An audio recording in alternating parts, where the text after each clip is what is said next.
అయితే ఇప్పుడేమైంది 2023 జూలైలో ఈ కేఎల్ఎస్ఆర్ అనే కంపెనీకి ఇంకొక కంపెనీ ఏఎస్ఎంఈటీ అనే కంపెనీకి మధ్యన గొడవ జరిగింది.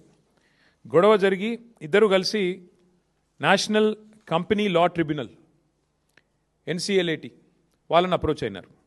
అప్రోచ్ అయిన తర్వాత ఇప్పుడు ఆ కేసు విచారణ ప్రస్తుతం ఈ కేఎల్ఎస్ఆర్ అనే కంపెనీకి ఏఎస్ఎంఈటీ అనే కంపెనీకి మధ్యన ఇప్పుడు అక్కడ కార్పొరేట్ ఇన్సాల్వెన్సీ రెజల్యూషన్ ప్రాసెస్ అంటారు దీన్ని. దాని కింద విచారణ జరుగుతూ ఉంది. హైలైట్ ఏంటంటే 2023 నుంచి కేసు జరుగుతుంది. ఈ కంపెనీ ఎంత దుర్మార్గమైన కంపెనీ చెప్పడానికి రేవంత్ రెడ్డి గారికి ఎన్ని అపసవ్య బుద్ధులు ఉన్నాయో ఈ కంపెనీ నడిపే వారికి కూడా అన్ని అపసవ్య బుద్ధులే ఉన్నాయి. 2025 ఆగస్టు 13 అంటే పోయిన సంవత్సరం ఆగస్టు 13 నాడు జస్టిస్ శరద్ కుమార్ గారు ఎన్సిఎల్ఏటి జడ్జి ఎవరైతే ఈ డిస్ప్యూట్ని ఈ కేఎల్ఎస్ఆర్ అనే కంపెనీ ఇంకో కంపెనీ మధ్యన గొడవని చూస్తున్నారో ఆయన ఏమన్నాడు, నాకు ఫోన్లో మెసేజ్ వచ్చింది.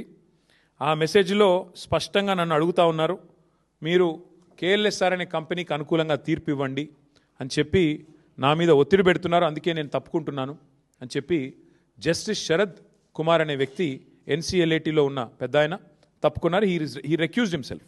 ఇంగ్లీష్లో చెప్పాలి అంటే NCLAT judicial member alleges being approached by judge for favour recuses himself.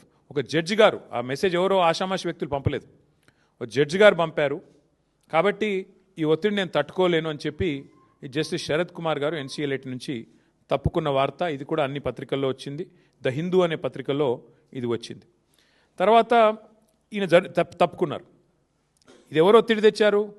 25 August అంటే ఈ కంపెనీకి ఇంత పవర్ఫుల్గా అండగా నిలబడి మెసేజ్లు పంపించే శక్తి ఉన్న వాళ్ళు ఎవరు ఈ దేశంలో, ఈ రాష్ట్రంలో?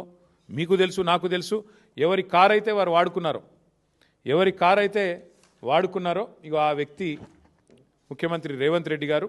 మరి ఆయన ద్వారా మరి ఎవరో వీరికి మెసేజ్ పంపి వీరిని ప్రలోభ పెట్టే ప్రయత్నం చేస్తే వెంటనే ఆ జడ్జి గారు కూడా తప్పుకున్నారు.